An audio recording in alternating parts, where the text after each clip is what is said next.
বন্ধুরা সবাই কেমন আছেন আপনারা? আশা করি সবাই খুব ভালো আছেন। আমিও খুব ভালো আছি। বন্ধুরা সবাইকে জানাই অনেক অনেক ভালোবাসা ও আন্তরিক শুভেচ্ছা।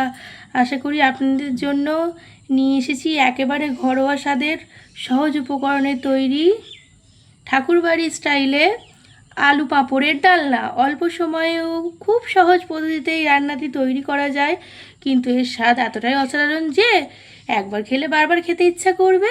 গরম ভাত, রুটি বা লুচির সঙ্গে এই আলু পাঁপড়ের ডালনা সত্যিই জমে যাবে। তাই ভিডিওটি একদম শেষ থেকে শুরু পর্যন্ত মন দিয়ে দেখবেন, কারণ রান্নাটির প্রতিটি ছোট ছোট টিপস এবং সঠিক মাপ আপনার সঙ্গে শেয়ার করব,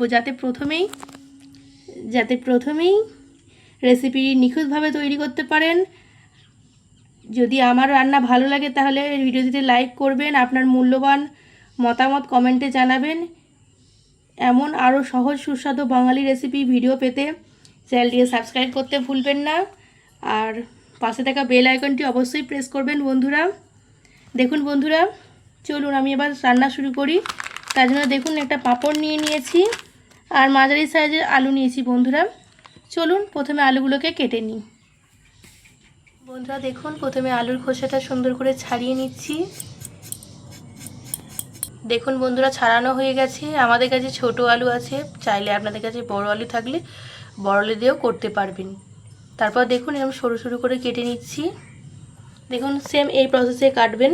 এই প্রসেসে সরু সরু করে আলুটা কাটলে আলুটা গলবেও, খুব সুন্দর ঝাল নুন ঢুকবে, খেতেও খুব টেস্ট হবে। এটা একদম সম্পূর্ণ নিরামিষ রান্না বন্ধুরা। বাড়িতে যদি মনে করেন কোনো নিরামিষের দিনে কি রান্না করবেন ভেবে পাচ্ছেন না, তখন কিন্তু এই আলু পাঁপড়ের ডালনা রেসিপিটাই একবার ট্রাই করতে পারেন। বন্ধুরা আলুগুলোকে এরকম সরু সরু করে কেটে নিয়েছি। বন্ধুরা আমি মশলার জন্য দেখুন নিয়ে নিয়েছি টমেটো, কাঁচা লঙ্কা, আদা।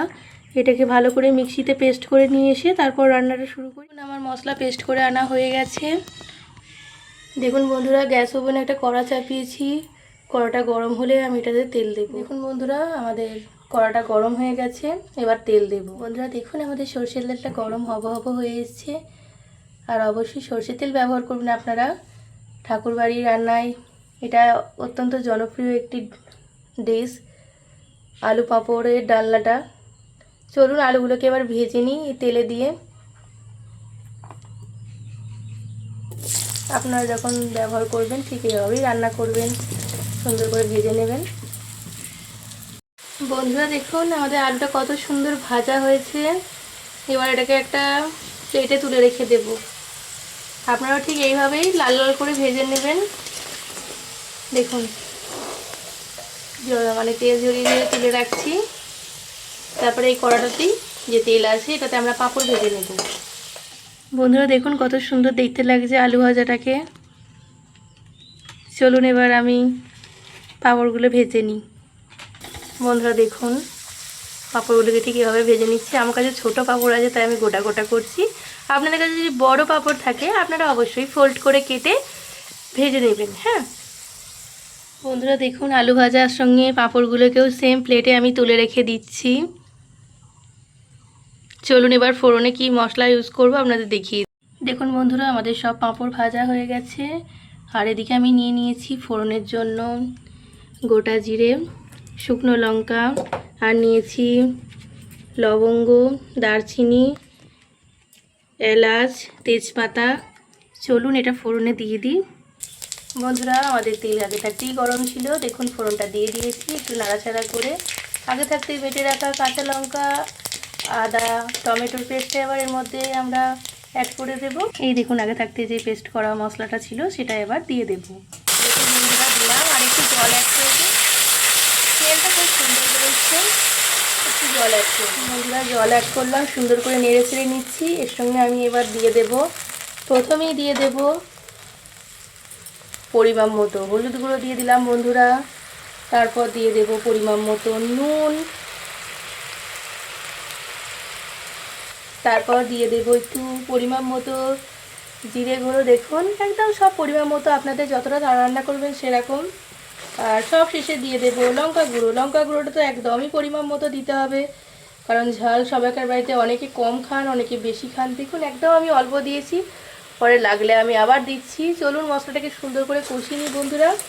আর একটু দিচ্ছি, দাঁড়ান, আর একটু লঙ্কা গুঁড়ো দিয়ে দিই। ভালো করে কষিয়ে নিই বন্ধুরা। এটাকে কষিয়ে নিলে একটু তেল ছাড়া হলে আমাদের আগে থাকতে যে ভেজে রাখা আলুগুলো আছে না, তার মধ্যে অ্যাড করে দেব বন্ধুরা। দেখুন মশলাটা কষানো হচ্ছে, এত সুন্দর একটা স্মেল বেরোচ্ছে, খুবই সুন্দর লাগছে। দেখুন আগে থাকতে আলুটা আছে, সেই আলুটা আমি এবার অ্যাড করে দেব। দেখুন আলুটা অ্যাড করে দিলাম। এবার ভালো করে নাড়াচাড়া করে একটা ঢাকনি মানে কড়াই যে চাপা দেওয়া থাকে, সেই চাপা দেওয়াটা নিয়ে এসে দিয়ে দেবো, ঢাকনি চাপা দেওয়াটা।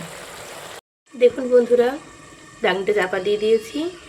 মিনিট 10 জন্য একটু ফুটে যাক, তাহলে আলুর ভিতর আলুটা সিদ্ধ হয়ে গিয়ে একটু মশলা ঢুকে যাবে। ততক্ষণ চাপা দেওয়া থাকুক বন্ধুরা। মিনিট 10 পরে আমি ঢাকনিটা খুলে দেখছি। চলুন দেখুন কত সুন্দর কালারটা এসেছে। আর ভালো করে একটু নেড়ে চেড়ে দিচ্ছি বন্ধুরা। খুন্তির সাহায্যে দেখে নেব আমার আলুটা ভালো করে গলেছে নাকি।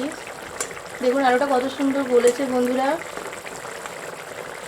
তো এবার এটার মধ্যে আমাদের আগে থাকতে ভেজে রাখা পাঁপড়টা অ্যাড করে দেবো। দেখুন বন্ধুরা পাঁপড়গুলো কত সুন্দর লাগছে দেখতে। এবার এটাকে অ্যাড করে দেব। দেখুন ঠিক এক এক করে এরকম উপর থেকে দিয়ে দেবেন, খুব সুন্দর লাগবে। দিয়ে একটু সুন্দর করে নেড়ে চেড়ে নিন বন্ধুরা। সামান্য একটু ফুটে গেলেই আমাদের রান্না পরিবেশন করে দেব। তার আগে একটু সামান্য নুনটা দেখে নেব, নুন ঝাল আর টেস্টের জন্য একটু চিনি দেব, যাতে টেস্টটা পুরো ব্যালেন্সে থাকে। কত সুন্দর দেখতে হচ্ছে দেখুন। নিরামিষ যদি বাড়িতে বানান এই রেসিপিটি, সত্যি কথা বলছি, কি বলবো, ভাতের চাল একটু বেশি নিতেই হবে আপনাদের, তাহলে না হলে কিন্তু ভাতের কাড়াকাড়ি পড়ে যাবে বন্ধুরা। বন্ধুরা দেখুন আমি চিনি অ্যাড করছি। আমি 2 চামচ চিনি অ্যাড করব, দাঁড়ান, আর 1 চামচ দিচ্ছি দেখুন। আর আপনারা আপনাদের পছন্দ মতো চিনিটা দেবেন, যতটা আপনারা মিষ্টি খান। ভালো করে নেড়ে চেড়ে নিই বন্ধুরা। দেখুন কত সুন্দর লাগছে। দেখুন এটাকে একটা বাটিতে আমরা পরিবেশন করে দিচ্ছি। আর হ্যাঁ বন্ধুরা, পরিবেশন করার আগে আমি উপর থেকে একটু গরম মশলা দিয়ে দিয়েছি। আপনারা অবশ্যই গরম মশলা আর ঘিটা দিয়ে দেবেন। ওটা আমি ক্যামেরায় রেকর্ড করতে পারিনি, তার জন্য আপনারা অবশ্যই দিয়ে দেবেন, তাহলে কিন্তু খুব সুন্দর টেস্ট লাগবে বন্ধু। দেখুন ঠাকুরবাড়ির স্পেশাল আলু পাঁপড়ের ডালনা রেসিপিটি আপনাদের যে কেমন লাগলো অবশ্যই জানাবেন। আপনাদের প্রতিটি মতামত আমার কাছে আরও নতুন নতুন সুস্বাদু রেসিপি তৈরি করে নিয়ে আসার অনুপ্রেরণা দেয়। যদি রেসিপিটি ভালো লেগে থাকে তাহলে ভিডিওটি একটি লাইক করবেন, আপনার প্রিয়জনদের সঙ্গে শেয়ার করবেন, এবং এমনই সহজ সহজ রেসিপি পেতে অবশ্যই চ্যানেলটিকে সাবস্ক্রাইব করে রাখতে হবে বন্ধুরা। আর পাশে থাকা বেল আইকনটিকে প্রেস করতে হবে। আপনাদের ভালোবাসা ও সমর্থনই আমাদের সব থেকে বড় শক্তি। সবাই ভালো থাকবেন, সুস্থ থাকবেন, পরিবারের সঙ্গে হাসি খুশি থাকবেন। খুব শীঘ্রই আবার নতুন রেসিপি নিয়ে আপনাদের সামনে হাজির হচ্ছি।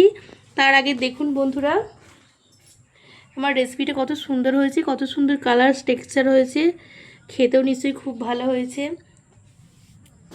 আপনারা অবশ্যই বাড়িতে ট্রাই করবেন। ধন্যবাদ বন্ধুরা।